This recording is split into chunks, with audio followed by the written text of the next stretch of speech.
Hello, I hope you can see me. I want to welcome everybody this evening to the 12th Joan Pye lecture, which tonight is going to be delivered by Professor Hella Eckardt on writing and power in the Roman world. I'm Julie Reynolds and I'm the chair of the Roman Research Trust. So again, before we move to Hella, if you just allow me a few minutes to introduce you to the Roman Research Trust. Some of you may be familiar with the trust already, some it may be new. We're a charitable trust and we offer financial support to research and education in the field of Romano-British archaeology. Since our foundation in 1990, we've awarded over £600,000 in grants to projects concerned with the advancement of knowledge on all aspects of Roman Britain. Our primary objective is to advance the education of the public in the science of Roman archaeology.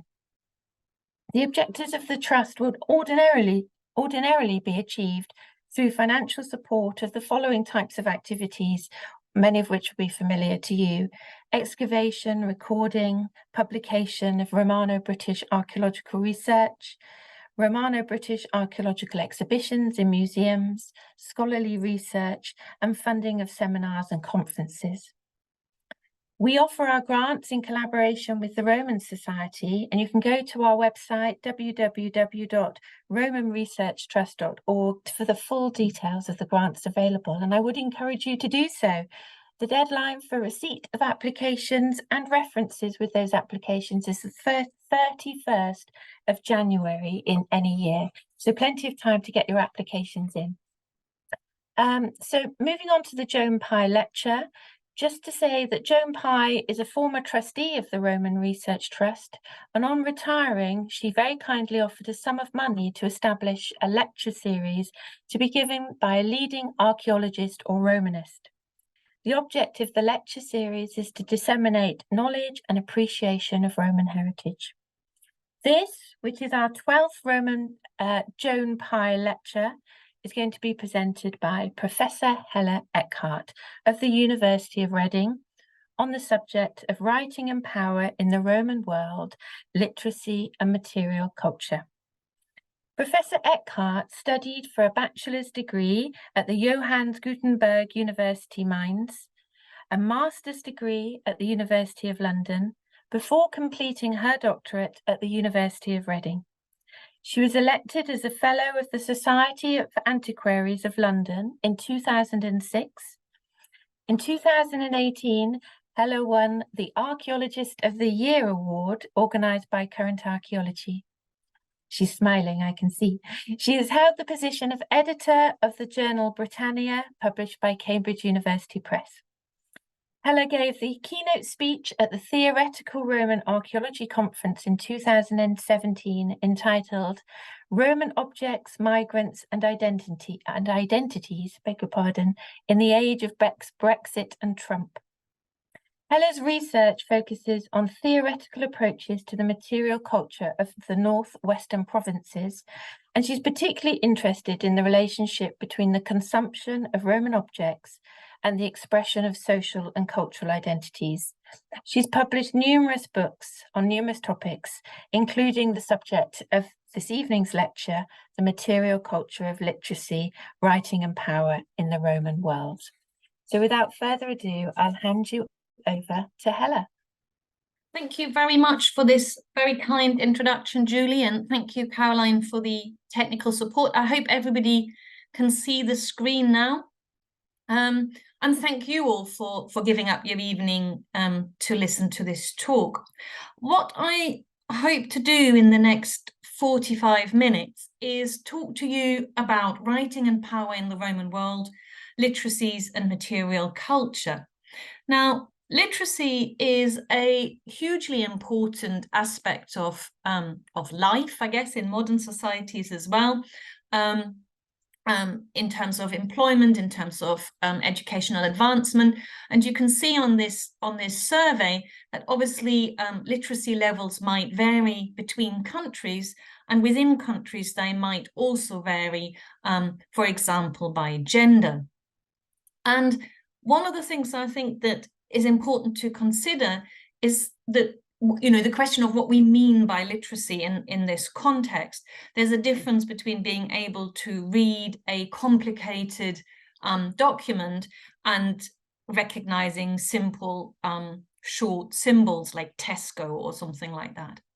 And even in the UK, where we have nominally very high literacy levels, there are actually millions of people who only have literacy levels at the level of an 11-year-old.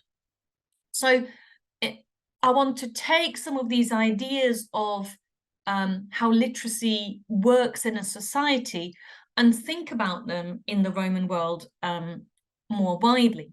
So in the Roman world, we obviously see really complex interactions between literate, semi-literate, and illiterate people in a society which had a strong oral tradition.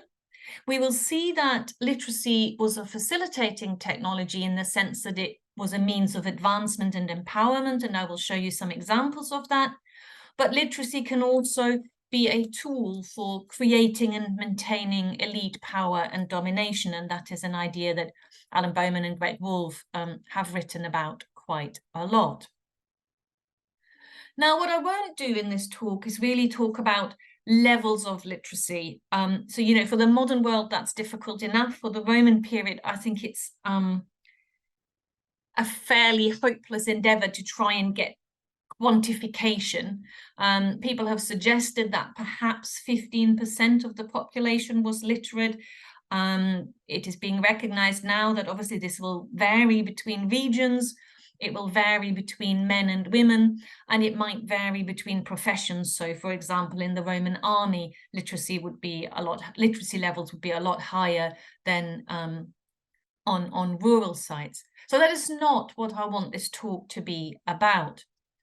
I'm also not really talking about the spread of Latin as a concept. I won't be talking about sociolinguistics, about bilingualism and multilingualism. And the reason I'm not talking about that is because there is a fantastic project called Latin Now. And I've just, I believe Caroline will post the link in the chat. Latin Now, led by Alex Mallon at Nottingham, which looks at precisely those questions and has also produced a very interesting database. So their main publications are just coming out. The project is coming to a conclusion, but all of those sort of topics are very much addressed by them. What I hope to focus on is to really think about the archaeological evidence for literacy, the material culture, because I came to this question as a material culture person, not as an epigrapher or a classicist. And I hope to show you that by looking at the context of a specific group of objects, metal inkwells, we can really say something new about how literacy worked in Roman society, what it did to people and how people employed these objects. So my talk today is structured by first looking at the archaeological evidence more generally, and then looking at inkwells, looking at their context, looking at the practice of literacy with inkwells, identities and power, and then I will end by looking at gender and the life course and how that interplays with writing material culture. So I'll give you some background first. So key material culture groups. Obviously, there are papyri. So papyri scrolls were one of the key writing materials. They would have been stored in cupboards, and you can see on the top left image they had little labels, so if you needed to find a particular scroll you didn't have to unroll it in order to find it. If you are writing on a scroll, you have to do so, you have to balance it on your knee, and you're creating a tension by holding it and balancing it on your knee, and you can see that on these two images. If you were transporting scrolls, there was a specific container for that, which is something I did not know. Made from organic materials, probably a fine wood. So the containers almost never survive. Well, I don't think they survive at all.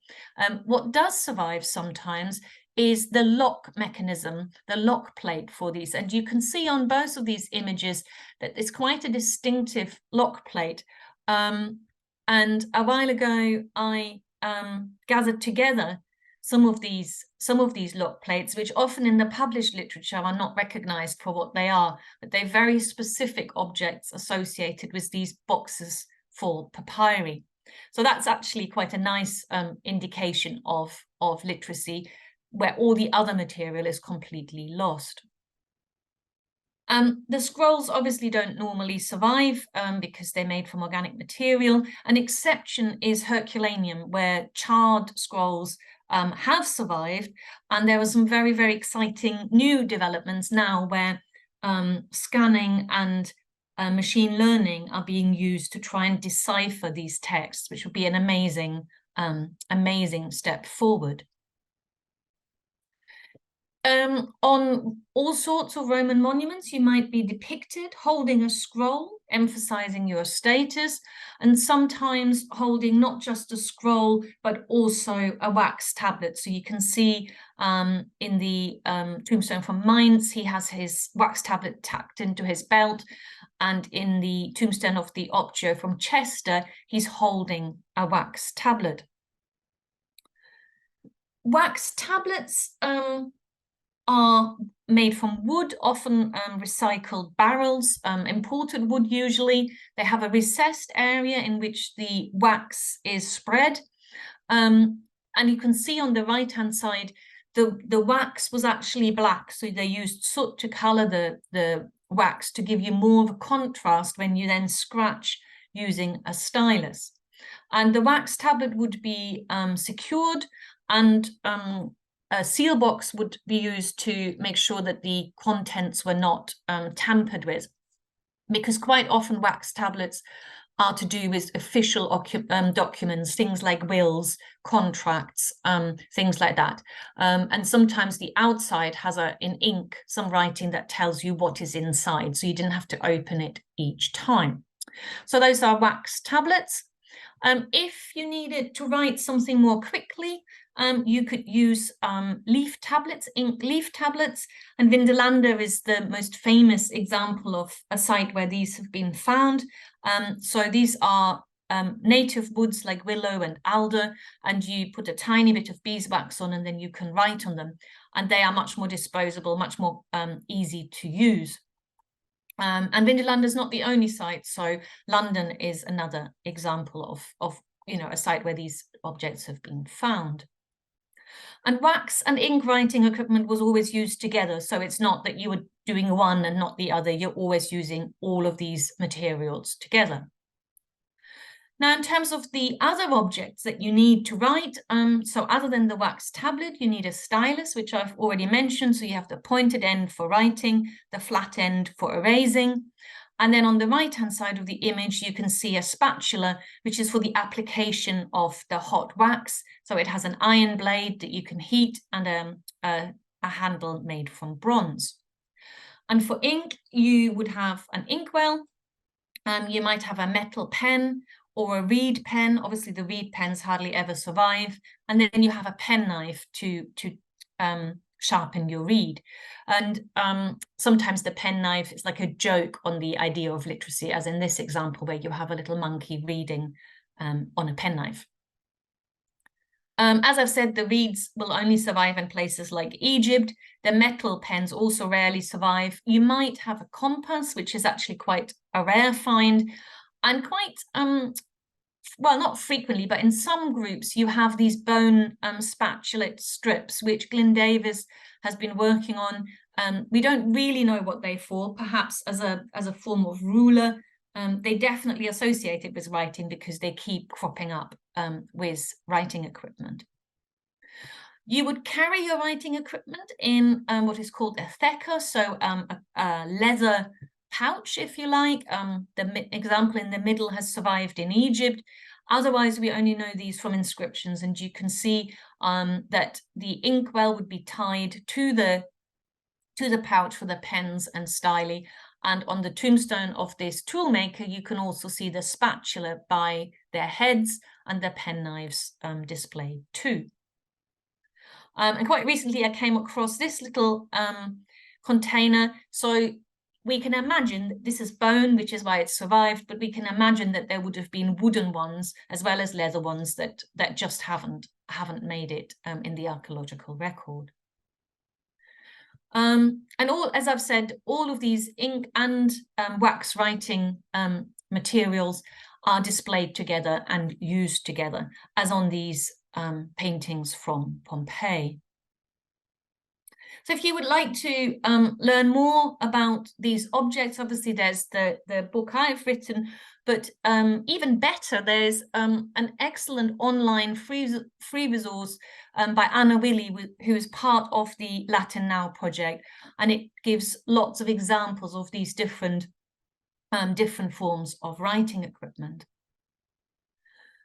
Now, what I think when you work with material culture, what's quite important is to really think about the strengths and weaknesses of this archaeological data and what it enables us to say and what it doesn't.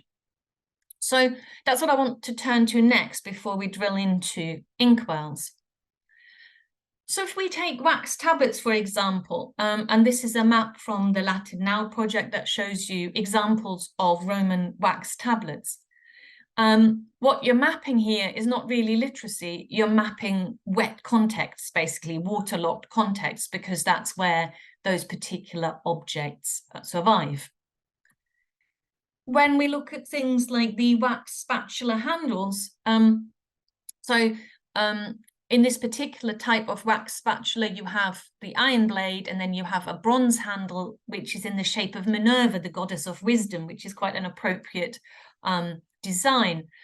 In the 90s, their distribution was mapped, as you can see here, so quite a few: Germany, France, and Britain.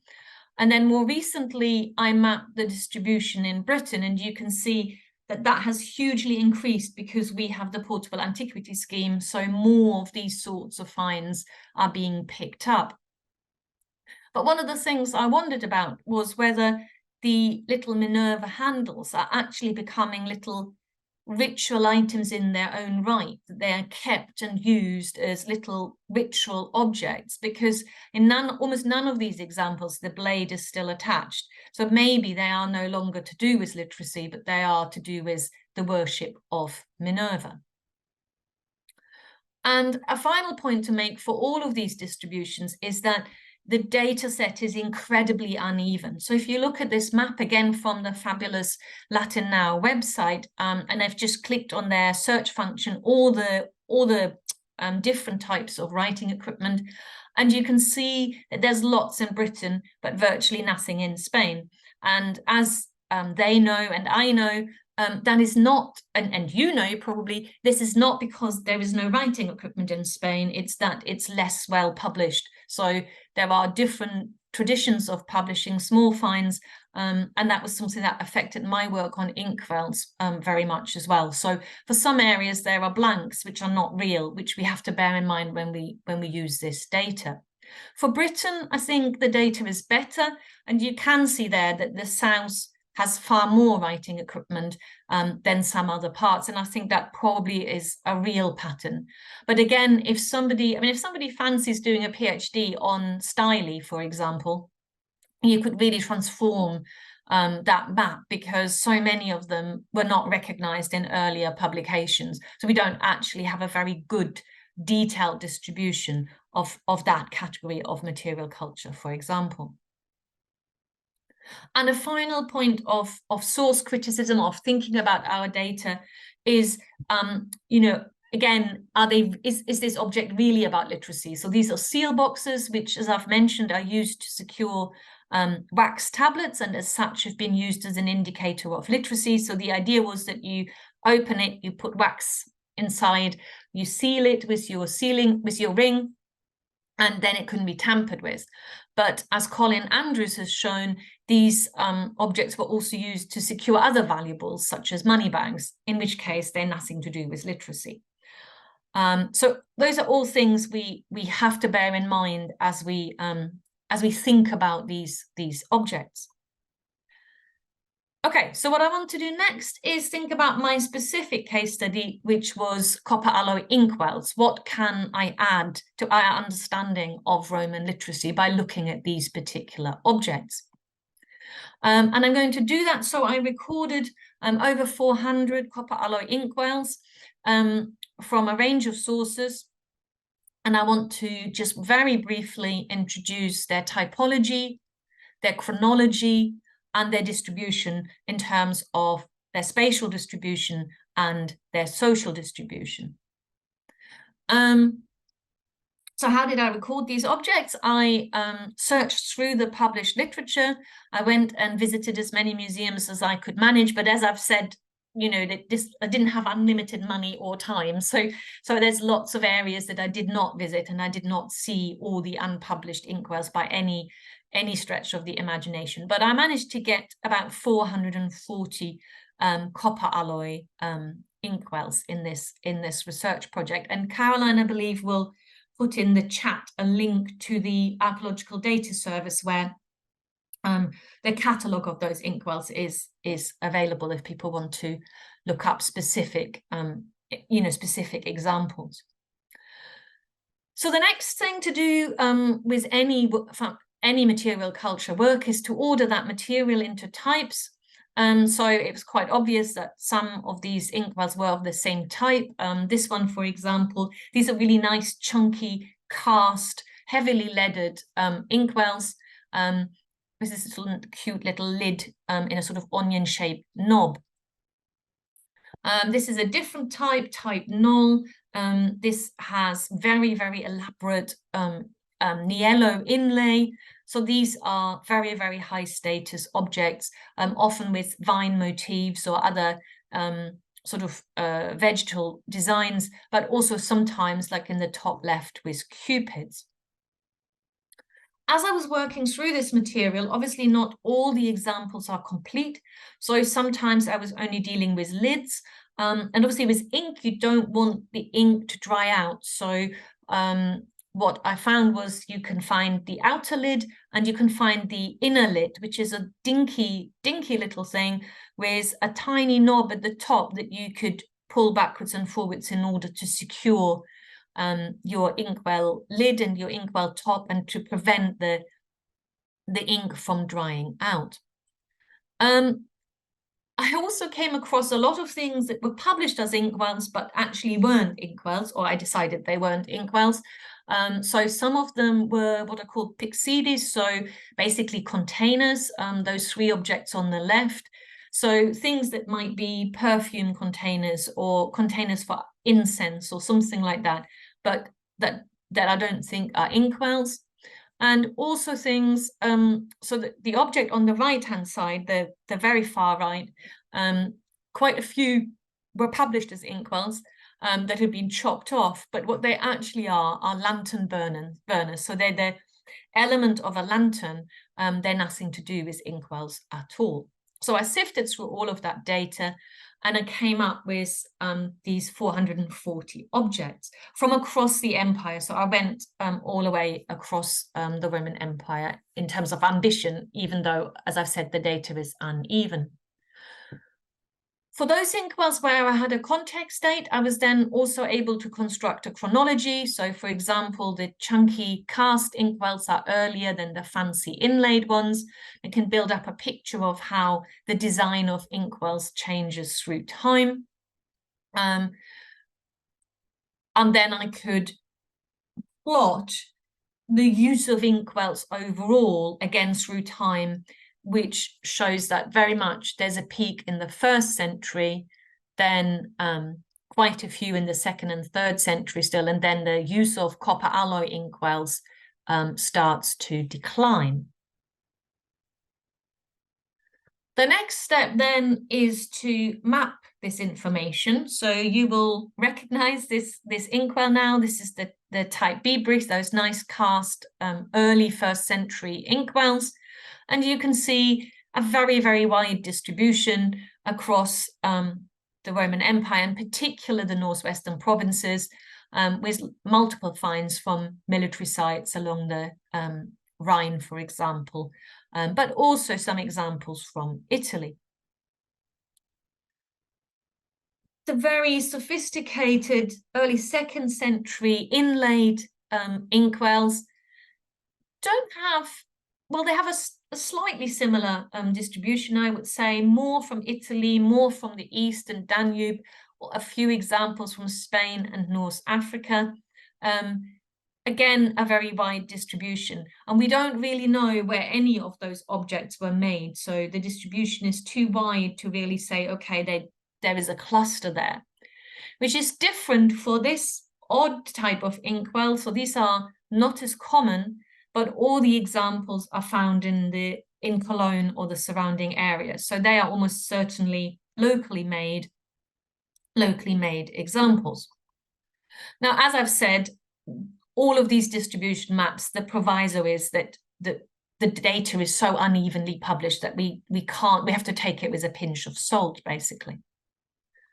So what I like to do is to dig into that distribution from a different angle by thinking about the social distribution, the social context of these sites. So rather than just look at dots on a map.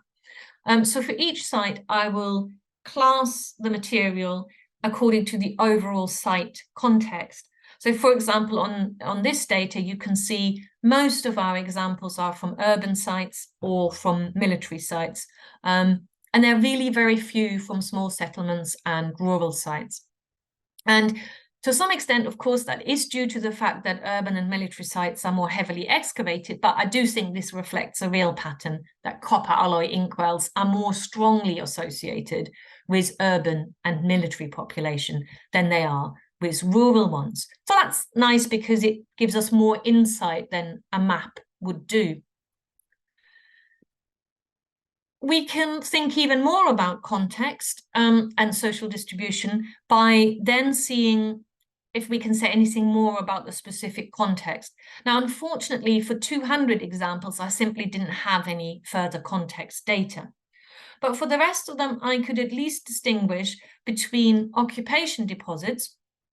So occupation deposits are settlement deposits, things like finds from a rubbish pit, from a ditch, from a floor surface.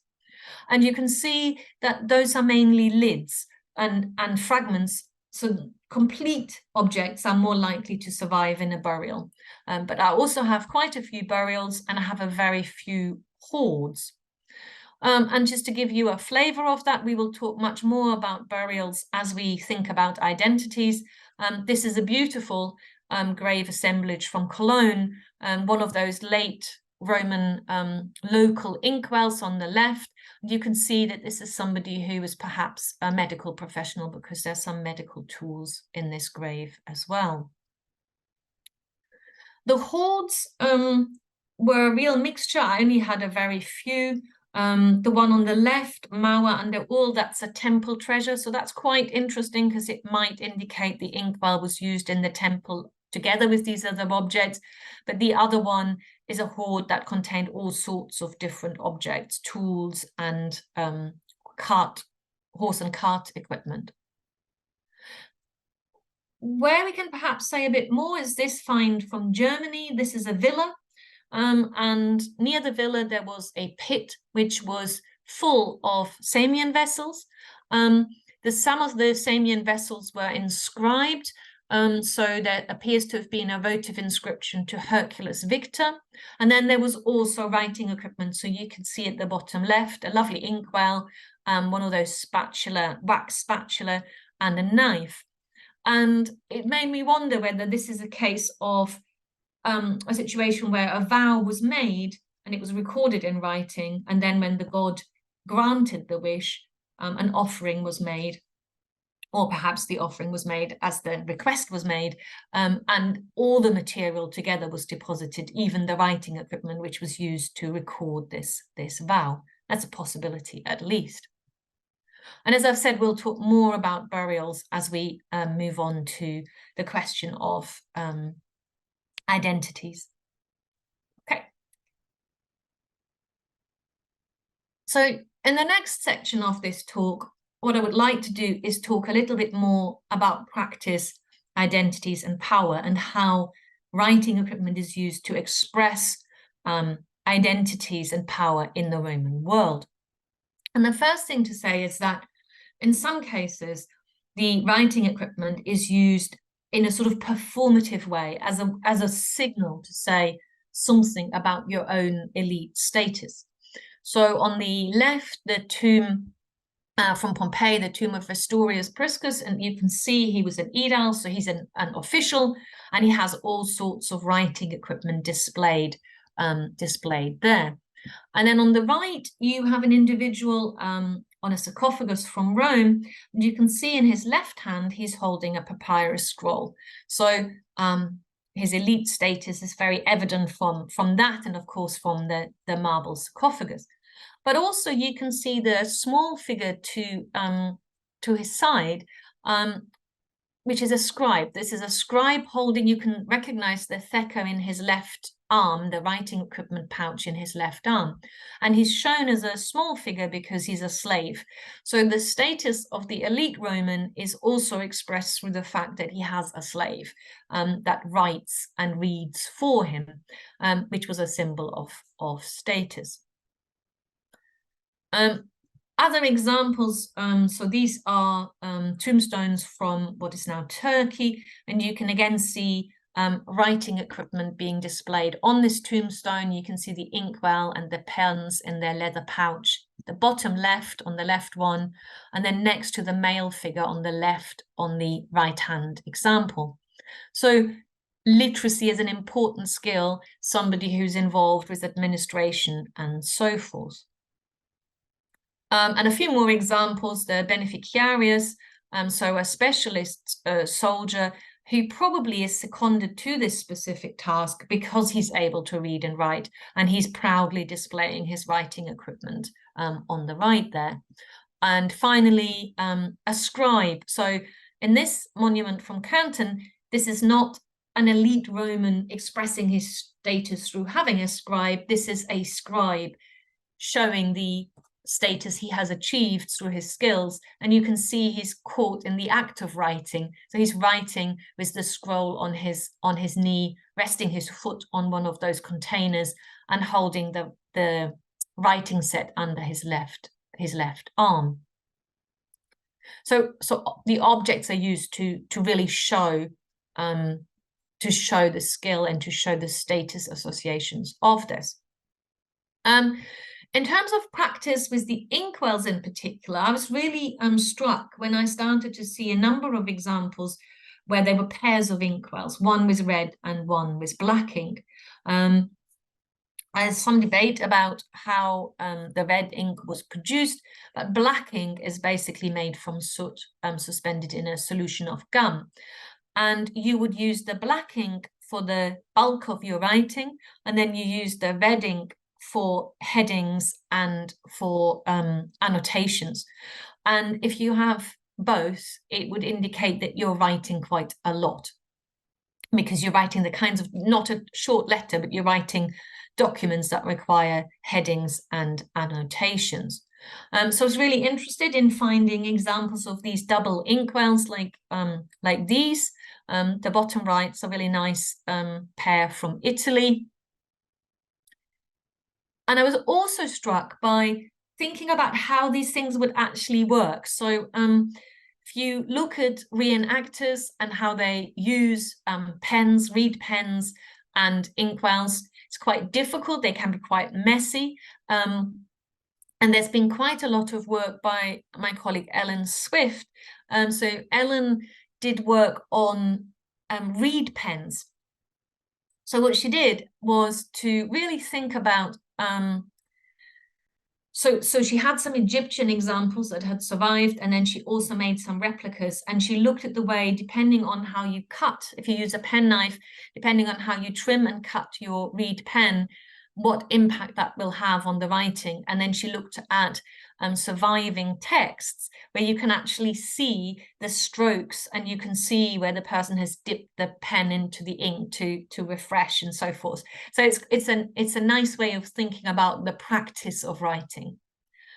So I thought, okay, what can I do with inkwells? And what I came up with was the idea that these are occurring in quite different sizes.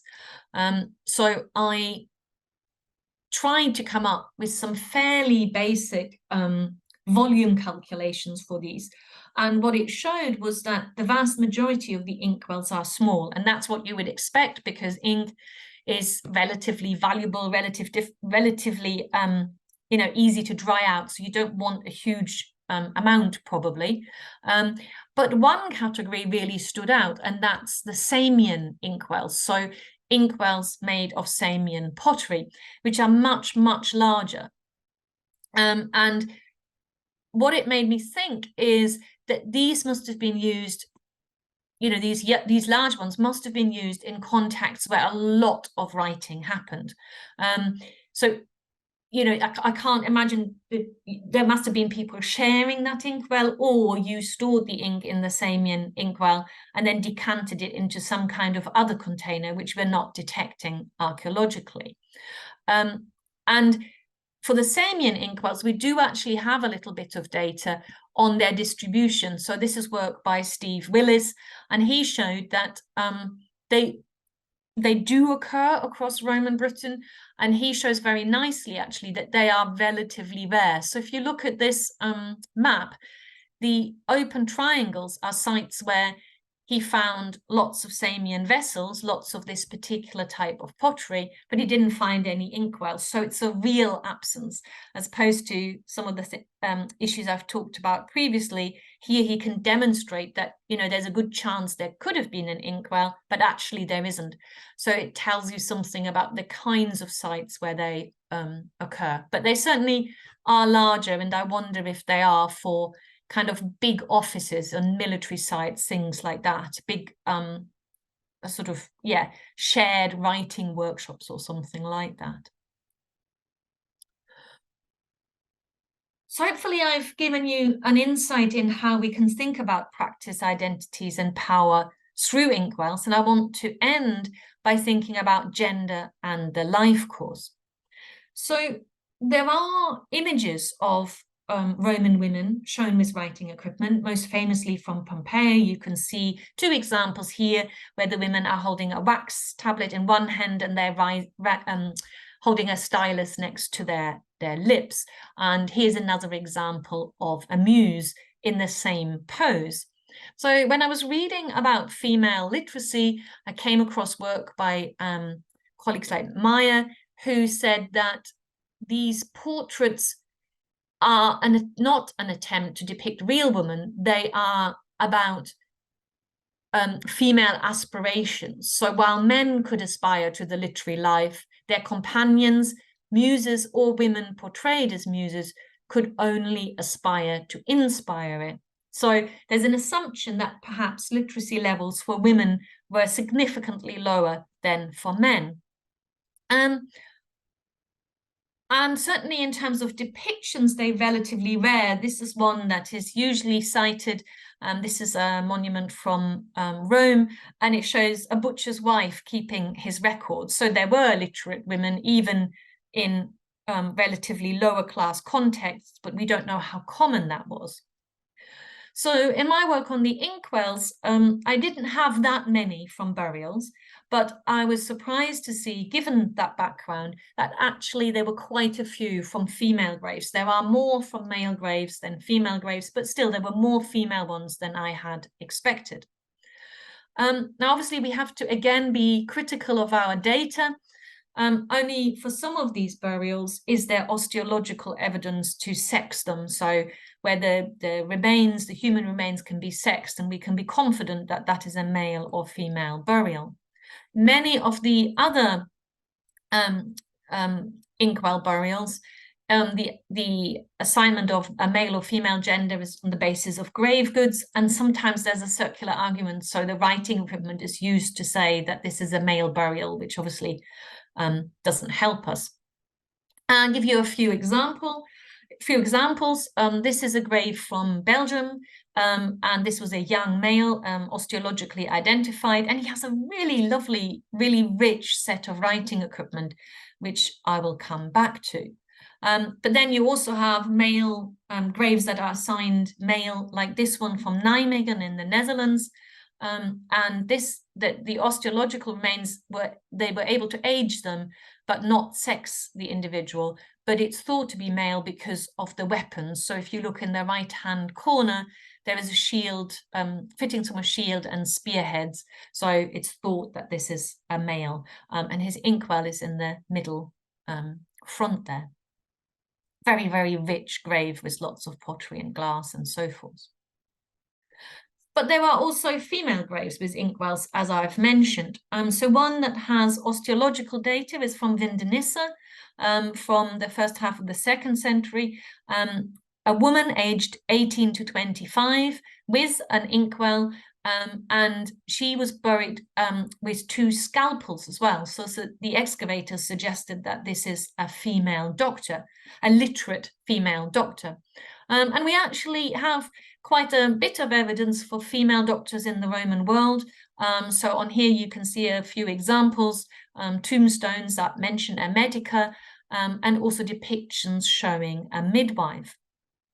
And Kunsel produced this map quite a long time ago now, where he plotted, so these are inscriptions to female doctors shown as grey triangles, and the white triangles are sites, grave assemblages that he thought were of female doctors, to which we can add our example from Vindonissa now.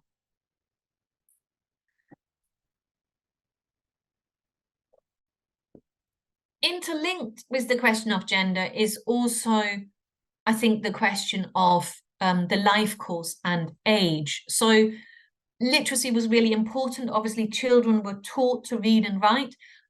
You had to pay for that. There was no public schooling system. So it's usually thought that this is something that is very strongly biased towards elite children. And boys were educated for longer and in a more wide-ranging array of skills than girls. But both potentially were educated in terms of literacy and numeracy. And this famous monument from Trier shows children reading from scrolls, and you can see the child on the right arriving with the wax tablets in his hands. And again, in terms of gender, while women's education probably stopped sooner than that of boys, female literacy, the literacy of girls, could be something that clearly the parents or family were proud of, as exemplified by these 2 monuments. So on the left, you can see the little girl and her dog with writing equipment, and on the right, you can actually see in the center, perhaps you can see the little girl, and in front of her, she's holding a wax tablet and a stylus. So I wondered whether any of my inkwell graves might make a contribution to this discussion. Now, we've already met our young male from Berlingen. So not only is this a young man, but also what really struck me was that it's such a rich set. So he has all the elements. He has quite a fancy inkwell, which is a little bit bashed now, and he has the whole full set of writing equipment, which makes me wonder if this is somebody for whom writing is actually a profession or a really profound aspect of his identity. And it's not just boys or young men. We also have this grave now. Sadly, the images are really poor, but this is a very rich grave from the north of Rome. It's a female grave. There were silver vessels, miniature vessels. There were bronze mirrors. There were fancy objects made from quartz and ivory. And there was a whole set of counters. Now, these are glass counters, which are often called gaming pieces. But I came across them in quite a number of graves with writing equipment, and it did make me wonder whether they're actually accounting tools. So the Romans would have used an abacus, and you would have used pieces like this for accounting. And obviously numeracy and literacy are linked skills in the ancient world, as they often are today. But this girl, this high status girl, had 2 inkwells. So she had the wax tablet, and then she had 2 inkwells.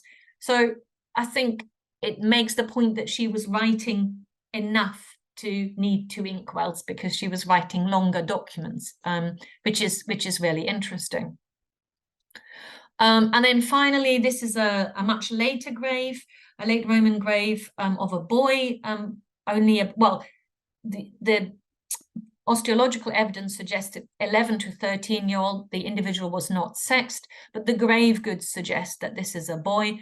And he was buried not just with an inkwell, but also with a crossbow brooch and with belt fittings. And the interesting thing here is that those objects are associated with Roman officials, and he was too young to have fulfilled that role. So perhaps that was an aspiration, or objects associated with his father or something like that. But it's interesting that literacy inkwells are included in that grave. So overall, hopefully, what I've been able to show you is that really detailed study of archaeological evidence, with all its strengths and weaknesses and with all the provisos that I have stressed throughout, that archaeological evidence can make a contribution to our understanding of Roman literacy, and that we can add context, we can think about practice, and we can think about identities, including gender and age, in their interplay with these objects. Thank you very much. Thank you, Hella. That was brilliant. Thank you so much. I really enjoyed that. I just want to take a moment before we go to questions to thank Kaz in the background, who's been answering some of the queries, and and it's been a technical support. I should have mentioned her right at the beginning. Kaz Adams works for Cotswold Archaeology, and it's Cotswold who are hosting us tonight.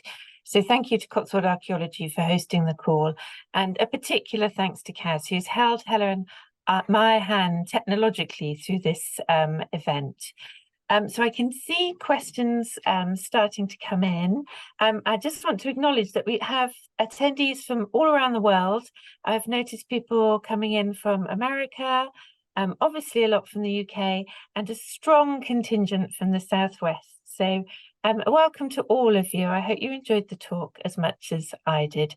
I must admit, Hella, the fact I will take away with me amongst so many is that the wax was dyed black in a wax tablet.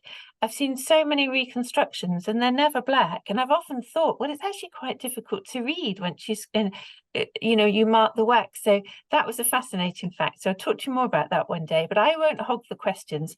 I'm going to just open the questions chat now. Please do pop your questions in, and I shall try and read these out and then forward them on to Hella to answer. So, I can see them as well, Julie. I can see them. Oh, brilliant. There we go. That's fantastic. Just checking I haven't done anything wrong. Yes, that's right. Kaz has just reminded us to send questions into the Q&A. So I don't think all the attendees can see them. So I'll read out the first question, which comes from Deb Schmidl. The first question is, within the urban settings, were you able to determine where the inkwells were found? Were they near temples, civic buildings, or private villas?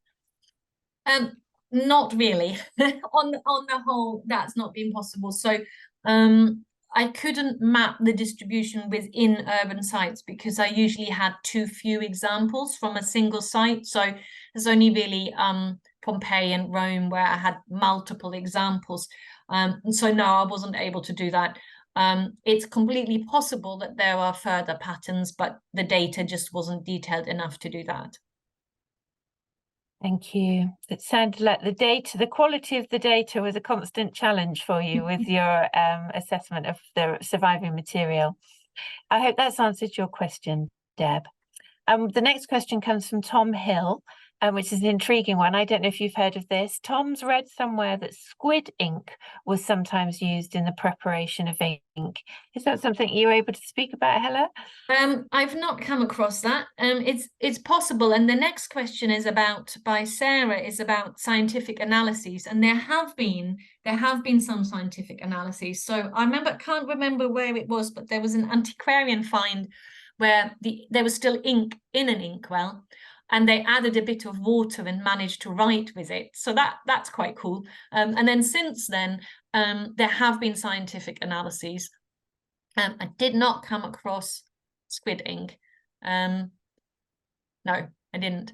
The question about the Samian, so that the other question of Sarah, other than scientific analyses, is I'm wondering if the large Samian ones were the containers for ink, or whether they might have been symbols of literacy, but actually the ink was kept in a smaller inkwell.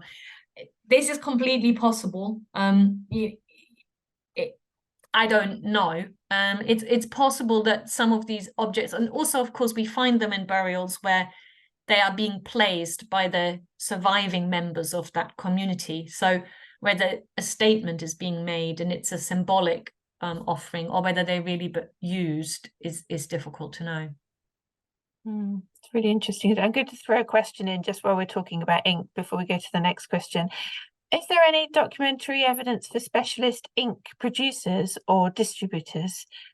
Were there specialist centres of ink production, or do we know anything about that at all? There are written sources about, that mention ink and ink production, but it's not like fish sauce where they talk about, the best one is from, X or something like that. No.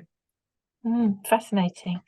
Catherine's got a question. Catherine Dawson: would people in Britannia be buying copies of Virgil, Horace, etc. as their leisure reading?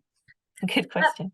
Yeah, it's a good question. So obviously it's hard for us to know. We can sometimes find evidence for knowledge of myth or key stories, for example, in mosaics. So if we think about certain mosaics that display a knowledge of Virgil or other sources, classical mythology, they must have got that from somewhere, and we don't see the text, but we see the reflection of it. So that's possible, I think. Great, thank you. A question from Ray. He's apologized, perhaps he missed it, but is there a correlation between elite grave goods and writing instruments, or is the distribution across all grave goods?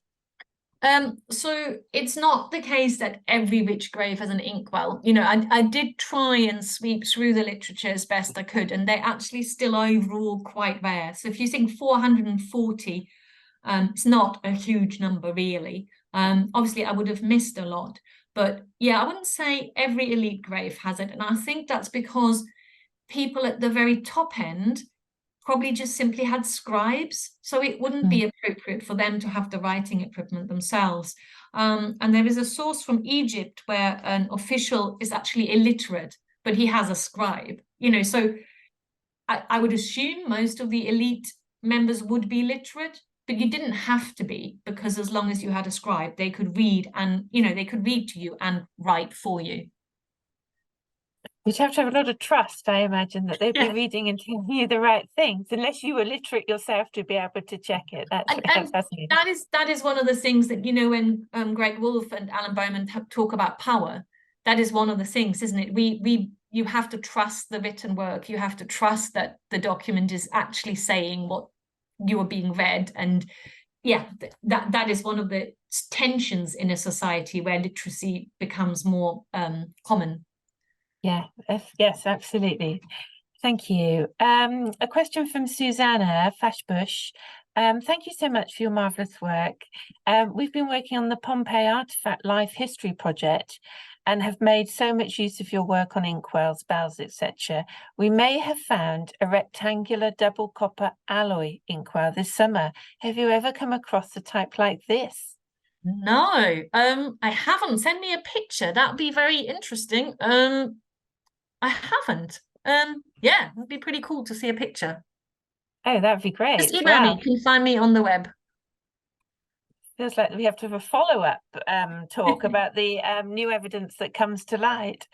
A question from Fiona: did the spread of Christianity and rise of monasticism in the East change the context and patterns of distribution? Yes, so the writing equipment changes. You also get, in the early medieval period, a lot more use of horns, cattle horns, as inkwells. And it does make you sort of think, did they use other organic materials or wooden examples that we're simply not seeing, which is possible. I haven't looked at medieval material, but obviously there's scope to look at inkwells in other periods, also early modern. There's lots of them about, but I haven't seen that much work on them. Interesting. Rachel's question, I think you may have answered this. Do you think there are potentially more Samian or pottery inkwells which have been overlooked when they're only sherds? Yeah, so I think that's possible. I didn't record, so I found quite a few glass examples and pottery ones, but I didn't systematically record them. This the Samian, I actually think because Samian specialists are so good, I tend to think they would pick them up. Obviously, if you have a body sherd, that could be difficult, but the top would be very, very distinctive. So I think Steve has a fairly accurate, portrayal of what was going on with Samian inkwells. Thank you. A Romano-British focus question from Amelie. Are there any notable variations or innovations in the design of Roman inkwells in Britain that distinguish them from those found in other parts of the empire? Not really. I don't think so. So I think these objects are not made in Britain and they traded or carried as personal possessions. So I didn't really pick up any local variants. So it was the variation, the key variation was that Cologne version. Was that Yeah, right? that was like a very local type, yeah. That's interesting. Chris Sullivan, is there anything you want to say, without starting a new lecture, about the writing of less elitist offerings such as rural curse tablets? Yeah, so curse tablets are really, really interesting, especially in Britain where people are obsessed with theft, aren't they? So a lot of the curse tablets in Britain are about that. Lots of interesting linguistic work that's been done, lots of work on where they might have been put up. So yeah, really, really interesting topic, but not something I really, really looked at. Interesting. I remember one from Killian when I was working there, fascinating one found in the amphitheatre. As you say, obsession with theft was the common theme always. Gemma P. So I think we have a lot of Samianists on the line. What date range are the Samian inkwells, please? Do you know, I'm having a blank. I think they're probably 2nd century. I would need to check. Okay. I've noticed a few have got questions that have gone into the chat, and I think Kaz has directed people to put them in the question and answer box. Please do, otherwise I will miss them. So if you want your question to be read out and Hella to address it, then please pop it in the Q&A box. Caroline, hello from Shropshire. Hi, Caroline. I understand you weren't able to identify where the inkwells were made. I wondered whether Pompeian graffiti might have any useful advertisements. Thanks for the talk, fascinating.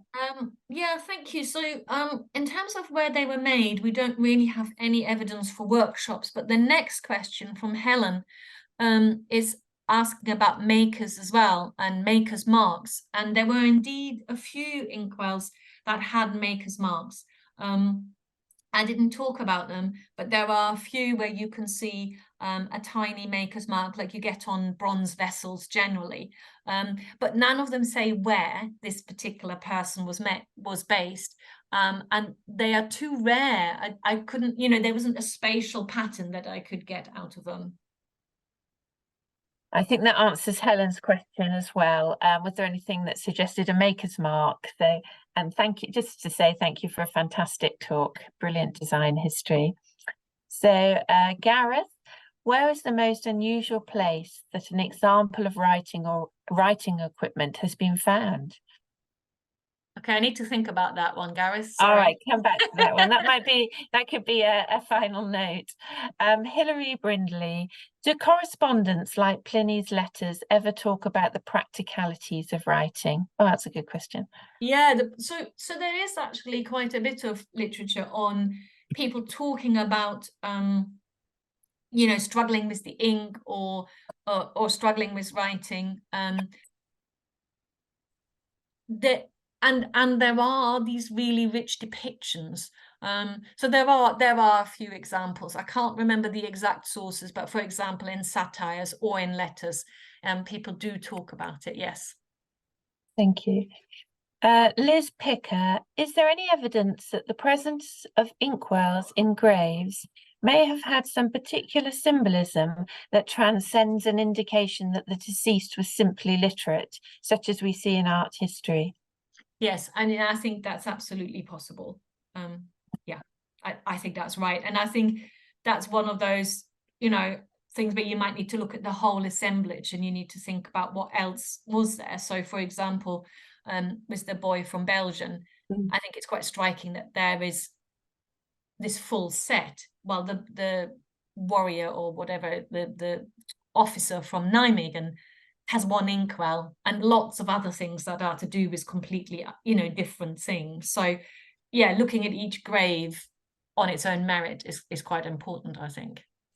Yes, it's interesting, isn't it? Laura Pearson, back to Samian inkwells again. Did they always or usually have lids, especially if they were kept as decanting vessels and kept for longer?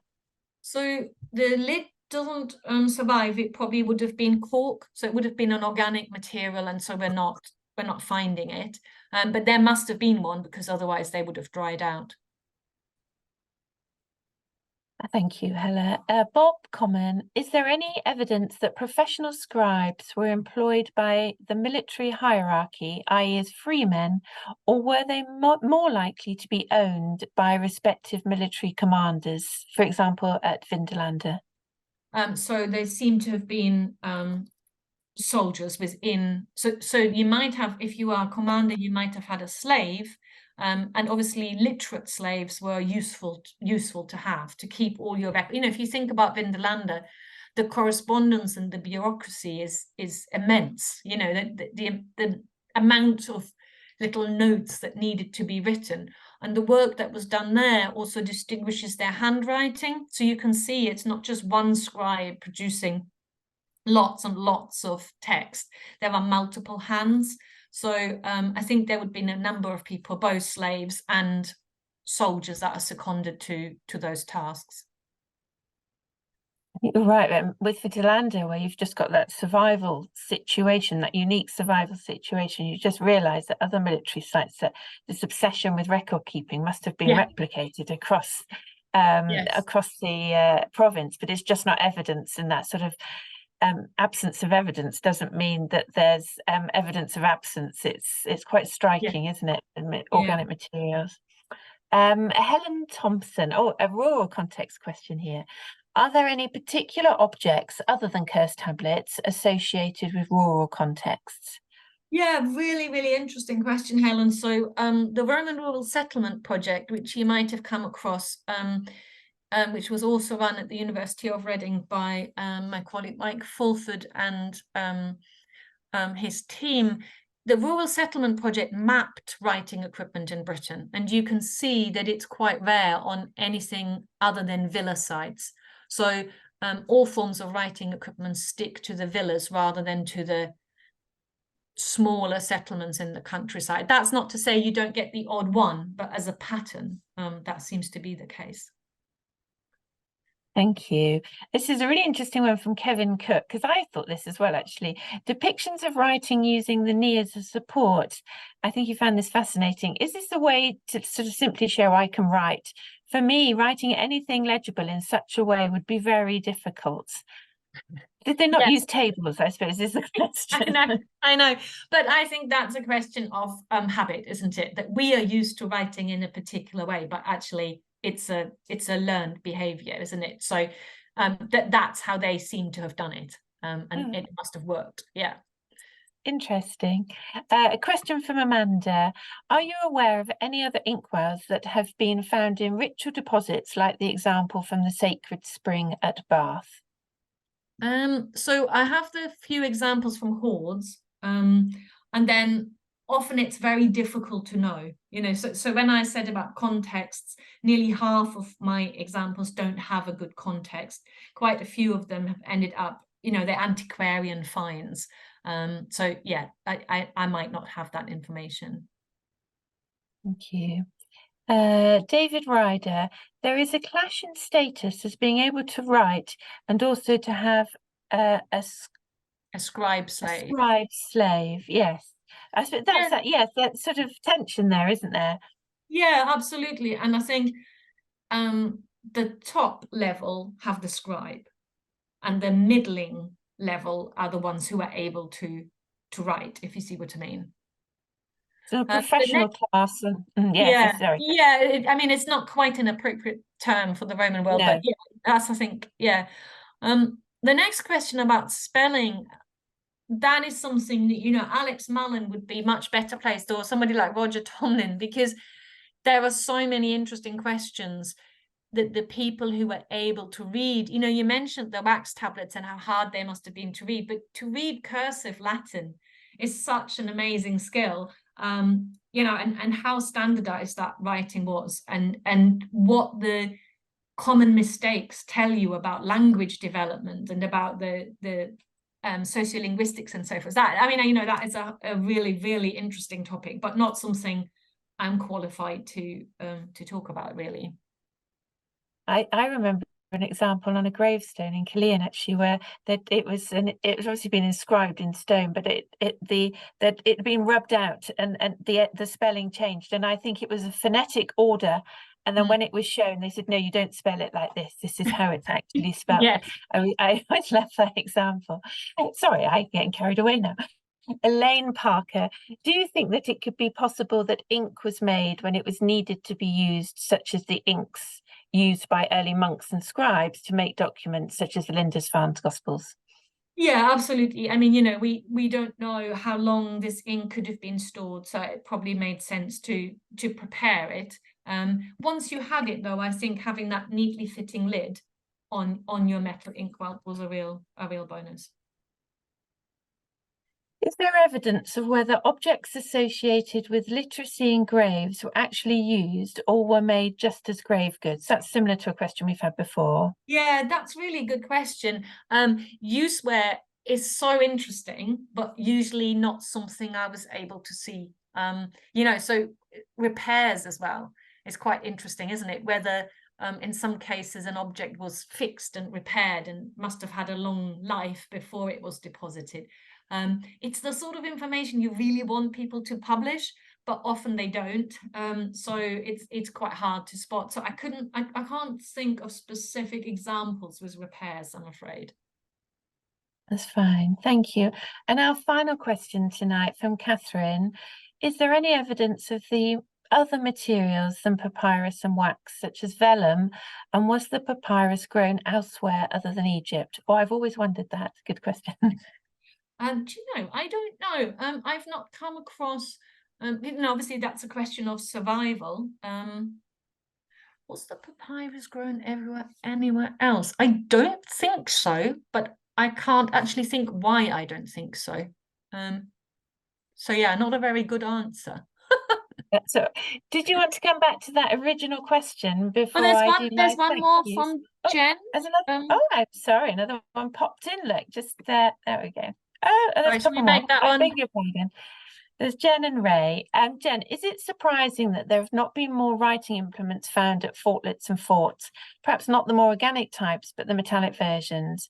Is it the absence because the organic versions were lighter and therefore more likely to be used by military on the move? Yeah. Do the types of inkwell strongly correlate? I was surprised that there wasn't more on military sites in Britain, I have to say. But then they, you know, as Jen says, there could have been other materials that we're just not picking up.